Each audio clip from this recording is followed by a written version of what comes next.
Now, you actually provided police escorts for certain drug deals. Yes. You're fired. You're no longer an employee here. Swing hanging from the ceiling. Kenneth probably thinks it's a swing set. Oh, if I had that swing, you better believe I'd leave that sucker up for you. Don't even get me thinking about this because it makes me so horny. From law enforcer to lawbreaker, these cops went against their very oath to protect. And hidden behind the cracks of their crimes is a derailed mind that chose personal desire over principles. But this was only revealed in their final interviews before incarceration. Here are 10 disturbing interviews with corrupt cops. Charlene Diane OBrien. This is Charlene, a correctional officer at the Conroe Montgomery County Jail Facility. And for the first time in her career, she's sitting on the other side of the table after her sexual involvement with a male inmate. We're notified of a possible improper relationship between you and Jacob Parker. So we're here for that, and I just kind of wanted to talk to you about it and get your side of that story. November 17th, 2021, 33-year-old O'Banion gave oral sex to a 28-year-old inmate named Jacob Parker at the county jail facility. Charlene had been working at the prison for over a year, and Jacob Parker was awaiting trial for his conviction on drug-related charges, while having a strong reputation for being unruly amongst other correctional officers. However, as tough as he was, he had a soft spot for Diane. Only she could deliver his meals, call him out for extracurricular activities, and most importantly, relate with him. Soon enough, the duo became increasingly close, and it raised a lot of eyebrows among the other officers and inmates alike. And if they ever had fears that they were up to something fishy, well, those fears came true. On November 17th, Diane brought attention to a drug-related concern in a specific housing unit within the facility, referred to as B-Quad. Consequently, all contracted floor workers and cleaners in that unit were replaced, and instead inmates volunteered to take on the cleaning duties. This particular unit had a low inmate population and featured multiple blind spots for CCTV cameras. Diane, fully aware of this, led Parker to one of those blind spots, where they would share a kiss and eventually engage in intimate activity. For Diane, this was a one-time occurrence, and she wasn't willing to take a risk for the second time. However, 1 month after this incident, authorities became aware of their little affair when she and Parker, unknowingly being recorded, discussed their intimate activities over the phone. As a result, she was called in for questioning by the same men she worked with, and as a part of basic instinct, she denied the allegations and made it seem like they were just friends. From what I'm listening to on the calls, I take it as that you've given him oral at some point, is what I gathered from these calls. But when she heard their jail call recordings played out loud, her demeanor changed. And you got a live-ass fucking head game. Regardless, O'Banion stood her ground. I need to know if y'all had full contact inside of this jail. Is what I'm trying to find out. No. But again, when pressed a little further, the truth came out. A few months ago, you gave him a job in the back of B, correct? In the speed quad, correct? Were there any other witnesses to it? Consequently, she pled guilty to improper sexual activity with a person in custody and was sentenced to 100 days in jail. As for Parker, certain disciplinary measures were taken against him, although they weren't made public. Stephanie Lazarus. Yeah. And I wish I had been recording this because now it sounds like... Well, what it gets to on these cases, and you know it as well as I do. February 24th, 1986. Sherry Rasmussen's body was found in her Van Nuys, California apartment, where she lived with her husband, John Rutan. She'd been beaten and shot 3 times during a struggle. Initially, LAPD viewed this incident as a failed burglary and couldn't pinpoint a suspect. However, Rasmussen's father suspected LAPD officer Stephanie Lazarus, who had been previously in a relationship with Rutan, as the prime suspect. In the end, she turned out to be the actual killer. In 1978, John Rutan was an 18-year-old freshman at UCLA. Despite being a good-looking guy, very popular with the ladies, he was only interested in Stephanie Lazarus. Both were freshmen and were growing close, eventually starting to date. However, John never considered Stephanie his girlfriend, describing their relationship as peculiar. Stephanie had hoped for more, but John really didn't share those feelings. Despite that, Stephanie's behavior became increasingly obsessive. She would frequently steal his clothes while he was showering and even take nude photographs of him while he slept. After college, they would go their separate ways, but Stephanie's obsession only grew. By 1984, John had met another lady, Sherry Rasmussen, whom he fell deeply in love with. And within just a few months of getting to meet each other, they both decided to get married. On the other hand, Stephanie here was infuriated by this. She begged John not to get married, and even went as far as to threaten Sherry in her home. Now, Sherry was quite terrified of Stephanie, but John assured her that she was safe, leading to their marriage in November 1985. Unfortunately, this marriage marked the beginning of the end of Sherry's life. February 24th, 1986. John had arrived from work to meet his garage door open with shards of broken glass on the pavement at the entrance. He began to panic, and as he entered his living room, he found Sherry lying on the floor, her face bruised and swollen with blood all over.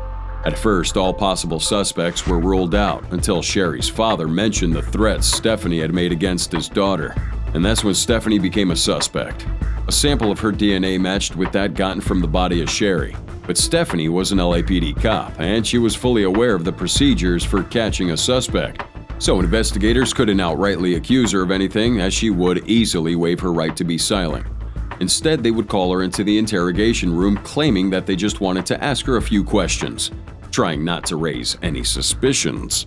Ask those kinds of questions or do anything. You know how up there people can see what's going on if you go into an interview room or people are in there getting supplies. Okay. So we wanted to afford you some privacy, some confidentiality. Okay. Subsequently, she was asked about the nature of her relationship with John. Friendly? No, I don't think it was not friendly. I mean, we were friendly. I know that we went to Hawaii at one point. But judging by her attitude, she seemed unsettled by their questions. And if anyone was ever doubting her innocence, what she said next changed everything. So I've got photos of, his brother, his sister, of 10,000 him. pictures? Oh, yeah. How long did that take them? Months. At that moment, detectives knew that there was more to her story. Unfortunately for them, Stephanie picked up on their tricks and immediately retracted from answering more questions. Now I got a problem with, now you're accusing me of this? Is that what you're saying? We're trying to figure out what happened, Stephanie. June 5th, 2009. Stephanie was arrested and charged with murder. During her trial, prosecutors alleged that Stephanie stalked John's home on the day of the incident, and the moment John drove out for work, she picked the lock to their living room, gained entry, and beat up Sherry to a pulp before shooting her 3 times. Stephanie was found guilty and sentenced to 27 years behind bars. Michael Neely. For the first time, we are seeing the interrogation video of Oklahoma police officer Michael Neely, accused of killing his police chief, Lucky Miller, at a hotel on Pensacola Beach last fall. Dead? Is that what you're telling me? Yes, sir, he's dead. He was found dead between his bed and the wall. That was police officer Michael Neely. Sitting at the opposite side of the table, he sat for more than 10 years, as he's now a suspect in the death of his longtime friend and police chief, Lucky Miller. Around 9:50 p.m. on November 10th, 2019, a maintenance man checking on a noise complaint at a Florida beachfront hotel walked into a room to find Oklahoma police detective Neely sitting on top of the lifeless body of his police chief, Miller, while he mumbled incoherently. For context, Miller and Neely were in the state of Florida for a law enforcement conference. They lodged in room 527 at the Hilton on Pensacola Beach, but what happened in that room is still a mystery to everyone. The noise coming from inside was so loud that a couple next door asked to switch rooms. A separate guest told investigators that he heard words like, "Stop, Mike! Stop, Mike!" over and over again, and for every time he heard it, the voice went quieter. At one point, he said it sounded like someone was thrown against a wall. After several noise complaints, a hotel security guard would knock on the door, but no answer. He would use his second key card to gain access when he saw Neely sitting on top of Miller. He yelled for Neely to get off, but when Neely didn't move, he pulled him with so much force that Neely's nose and lip got busted on the ground. Emergency services were called, and Miller was confirmed dead at the scene. An autopsy later confirmed that there was more drama to this already twisted story. Miller's face would show signs that he had been beaten, and marks on his neck would give evidence of strangulation. On top of that, a forensic toxicologist discovered that both men had extreme levels of alcohol in their systems, giving a hint to the fact that whatever must have happened that night was probably fueled by that alcohol. But let's talk about this interrogation. When Neely was taken in for questioning, he claimed not to have any idea of what must have happened. Being that Neely was a detective himself, these other detectives felt like he was trying to play tricks on him. But they confirmed that Neely actually had no idea what they were talking about when he asked this question. I mean, I know you're asking me questions, but can I ask you a question? Absolutely. Okay, homicide, who is dead? At that point, they decided to take things slow and narrate what had happened. And given the circumstances of this incident, he resigned to faith, knowing he was about to be charged with murder. No, I guess I'm getting booked into jail and, Yes, sir. Okay. It is rather disconcerting to observe the composed demeanor Neely maintained during his interrogation.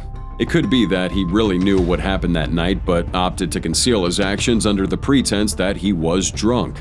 Alternatively, whatever happened that night might have been one of those alcohol-fueled moments that led to the unplanned death of a victim. But whichever case is true, Neely wasn't spared from the crushing hands of justice. This man was given second-degree murder and was handed the max sentence of life imprisonment. Jeff Pilo. I walked between the houses. I was fighting the lady. I couldn't keep going, so I walked up between the houses. That's it. I mean, that is it. A string of sexual assaults in Bloomington, Illinois had the community on edge. Authorities were under pressure to catch this serial rapist, who was very careful not to leave any evidence behind. But when this rapist was eventually caught, it wasn't who anyone would have imagined. Jeff Pilo was seen in his community as this decorated police officer and a family man. But when the sun went down, he became a stalker, walking around his neighborhood in search of his next victim to assault, rape, and possibly kill. On a random night in June 2006, a resident in Bloomington, Janelle Galuska, reported someone knocking on her door repeatedly. When the officer got there, he noticed a man close by, and when he asked to turn around at gunpoint, he realized the man was Jeff Pilo. Jeff was a veteran officer at Bloomington's police department, happily married with 3 kids. He claimed that he'd been house hunting for his mother-in-law, but that statement raised suspicion, and the police took him straight into custody. Now, during his interrogation, Pilo tried leveraging his status as a veteran cop by making the detectives believe he could never be involved in the ongoing series of assaults reported.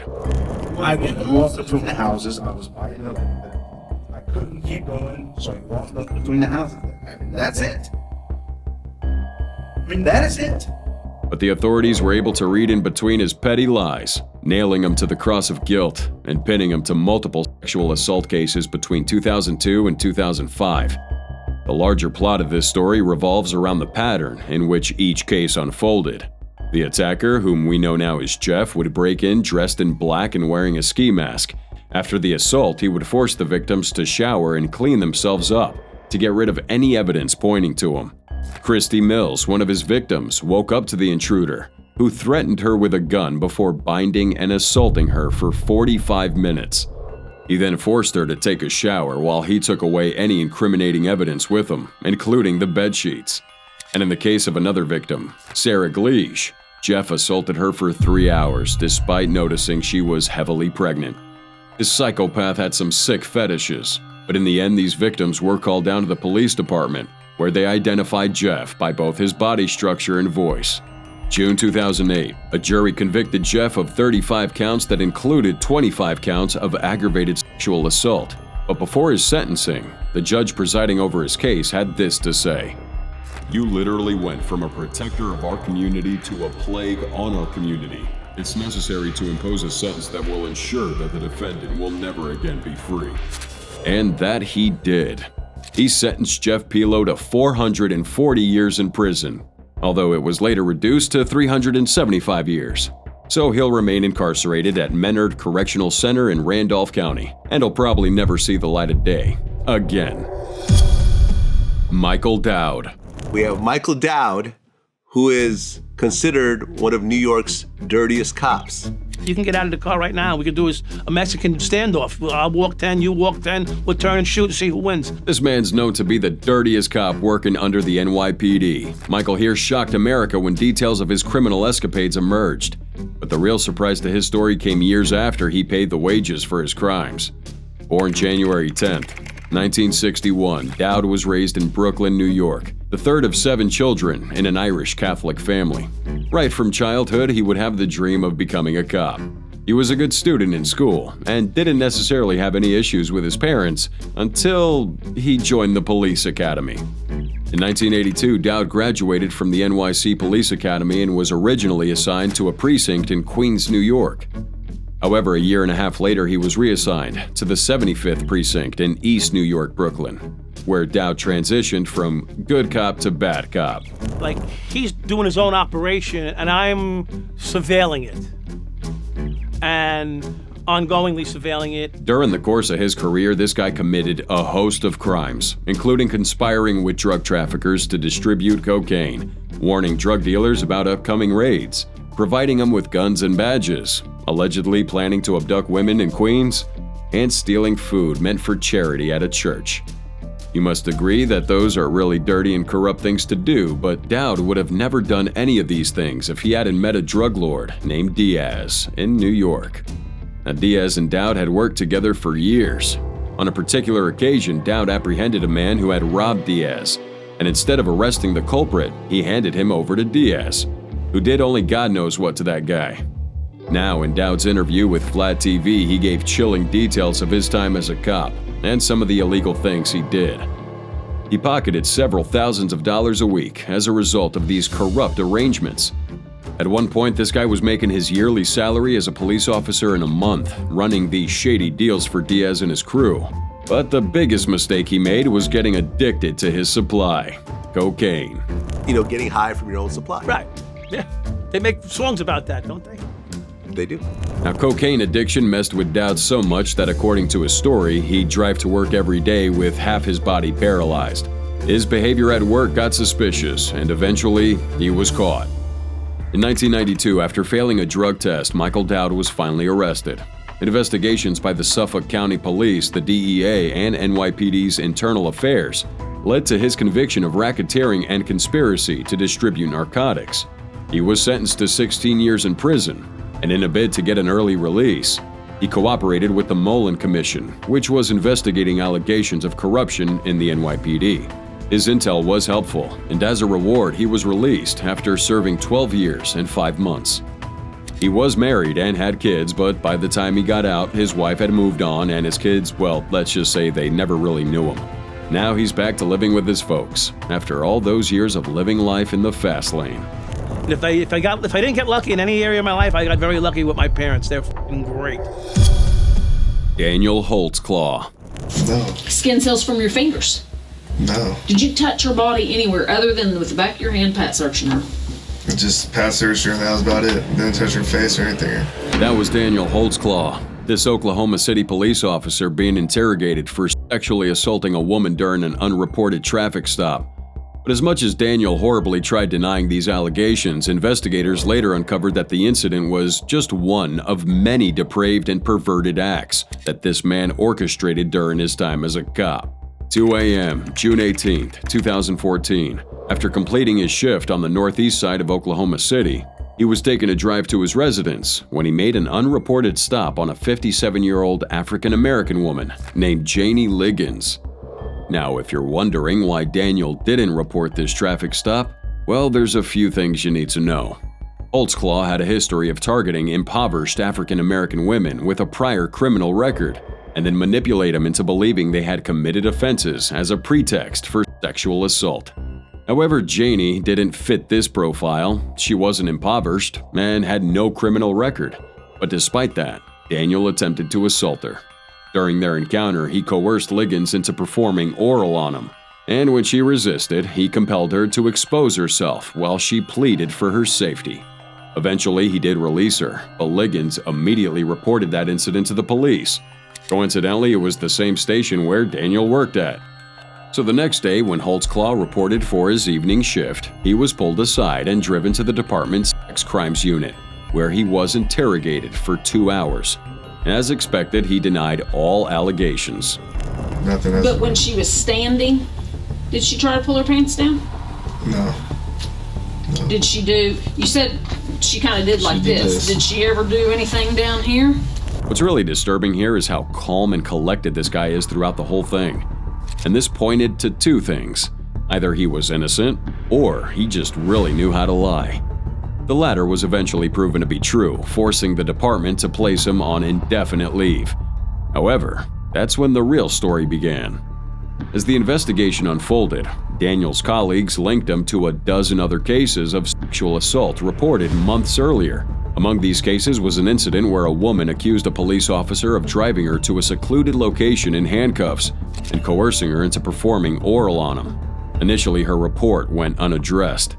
However, when detectives reached out to talk to her, she provided a detailed account of the officer's route on the night of the attack, which coincided with Holtzclaw's GPS data for that evening.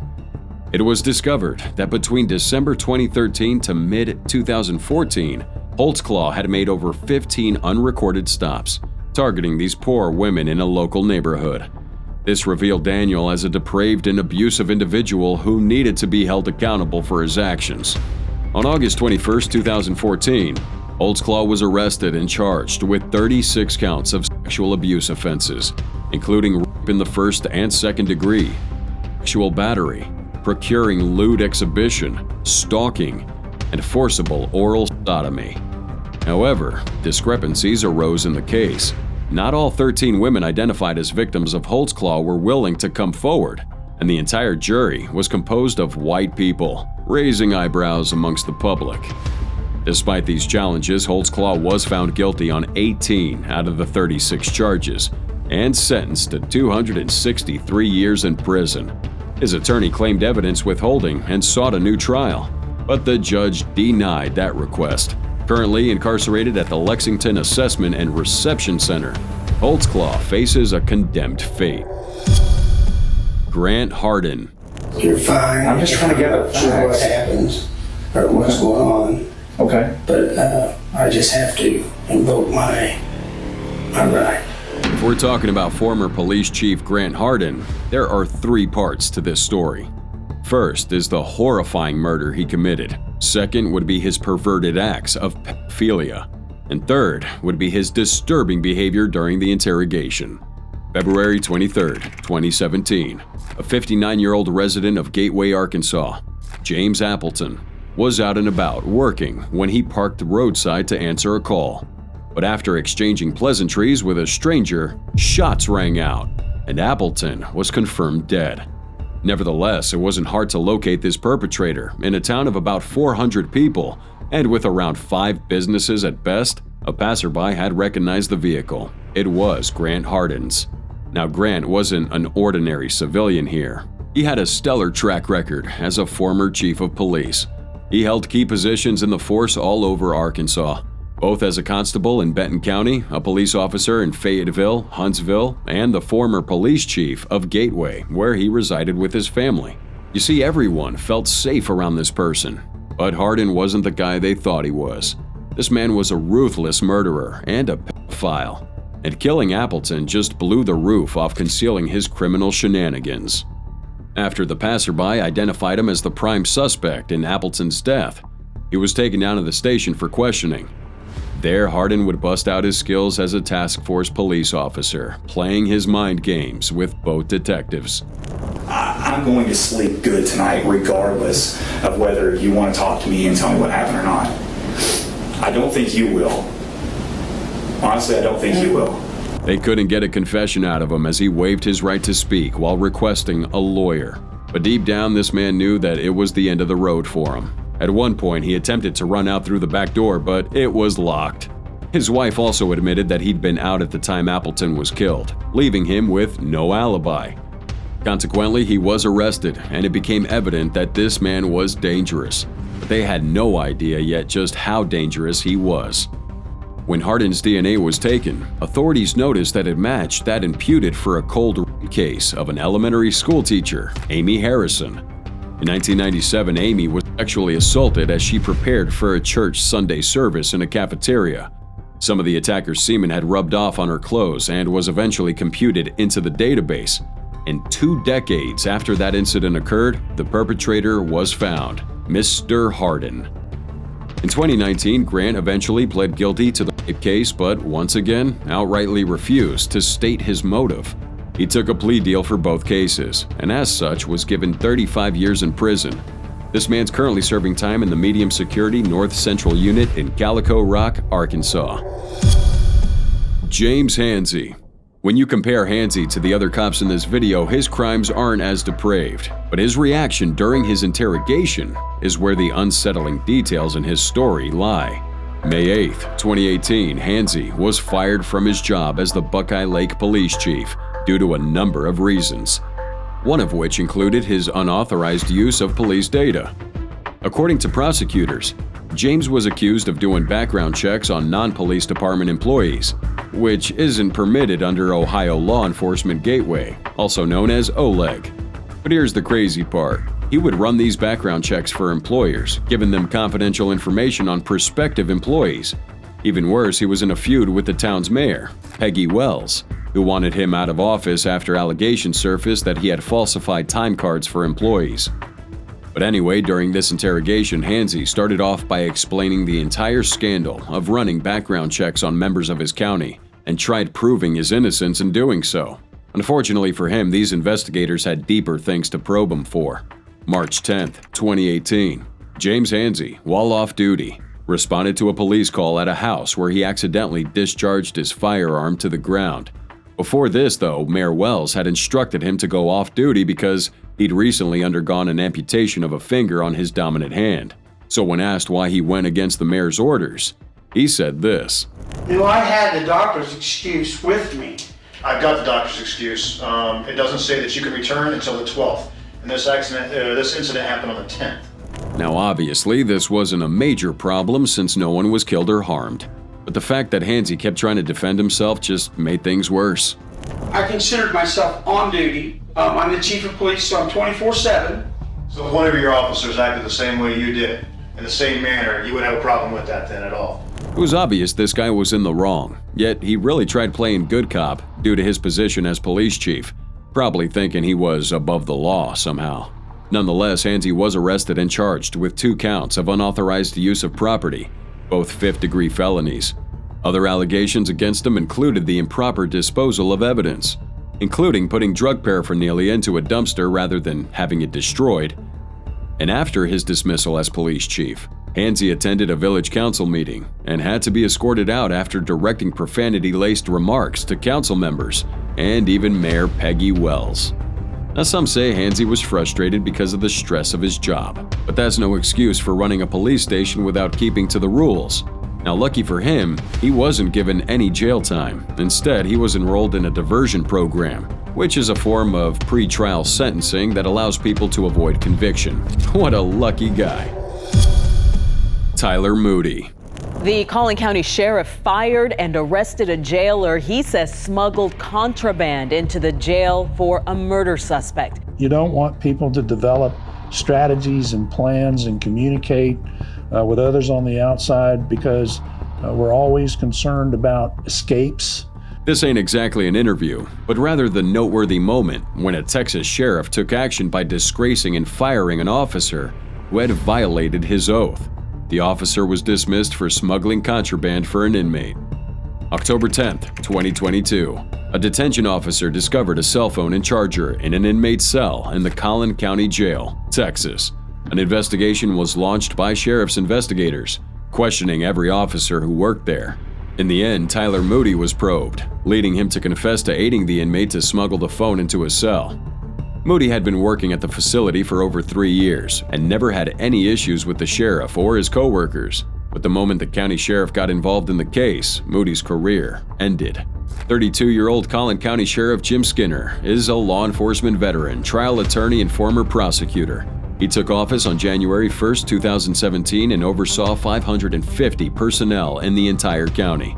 So when Sheriff Jim Skinner found out about what Tyler Moody had done, he was very disappointed. At least his actions indicated that. After firing Moody, Sheriff Skinner uttered these words. "You're fired." You're no longer an employee here, understand? You betrayed the trust of every citizen that we have the privilege to serve, and you've betrayed the trust of the brave and selfless men and women that you've worked alongside for nearly 3 years. He then told Moody to take off his uniform as he didn't deserve to have it on. So consequently, Moody was arrested and charged with a third-degree felony for bringing prohibited substances and items into a correctional or civil commitment facility. He was then placed behind bars in the same jail he once worked for. Now, the sheriff's office had released the clip of Moody speaking with Sheriff Jim Skinner on their Twitter page. And as you might have thought, this clip did raise a lot of mixed reactions online. But the damage had been done, and by people online, Moody had earned the tag of a bad cop for life. Jaylen Fleer. July 24th, 2020. Fleer was charged with 20 sex offenses involving 4 victims. The big takeaway from this story, though, is the sheer laxity with which he committed these crimes. Jaylen Fleer was the deputy sheriff for the San Diego County Sheriff's Department. Now, this man would use his position to use Snapchat and initiate contact with dozens of female victims for the purpose of soliciting sex during a 2-week period in March and April 2020. Now, he would use Snapchat in particular because, if you know this app at all, messages and media can be deleted after 24 hours or less, depending on chat settings. This had been a major contention by members of society, as predators are said to utilize that platform to solicit sex from victims, and Jaylen Fleer wasn't an exception. But in his case, he made sure that his victims were never screen recorded or took any screenshots of their conversations. He also felt that without any evidence, he could easily sway out of this investigation, while leveraging his position in the sheriff's department, of course. Unfortunately for him, everything about that plan was wrong. Snapchat does in fact save messages, and in the case of an investigation, the encryption can be overridden if demanded by authorities. Now, in Fleer's wonderful Snapchat messages, he used graphic sexual language, sent photos of his erect genitalia, and even offered to pay money for a little fun with these victims. He identified himself as a sheriff's deputy and even sent photos of himself in uniform just to make them think that it was okay and legal. Now, many of the victims couldn't be identified or their ages couldn't be verified. However, one of these victims came forward to testify against this perv, stating that he came to pick her up from her house, drove her to a nearby parking lot, and had her perform fellatio on him for $100. The victim's parents found out about that incident after Fleer tried luring her to bring a friend for a threesome. He was reported on and brought in for interrogation, an interrogation that left Americans in shock. Now, during this interrogation, the detective tried making small talk with Fleer to dissuade his mind from thinking he was in trouble. And have you always worked corrections? Yeah, I attempted to go out to the patrol, went to the academy. Things didn't work out there, so I came back here. Did you have fun at the academy while you were there? Oh yeah, I enjoyed it. It's good. But when the detective brought up Snapchat, Fleer knew something was up. I was back in. I stopped. Everything got cut off. Got rid of. I didn't delete the Snapchat. I just deleted the app. So I haven't used it for 2. Despite knowing he was being probed by the detective for his depraved actions, Fleer, out of bravery or stupidity, sat there and allowed the accusations to wash over him without leaving any reaction. Why did he do that? We have no clue. But what we do know is that Fleer was subsequently relieved of his duties and arrested on charges of sexual misconduct. On June 18, 2021, Fleer was found guilty by a jury and given 12 years in prison, a sentence many say might have been way too lenient.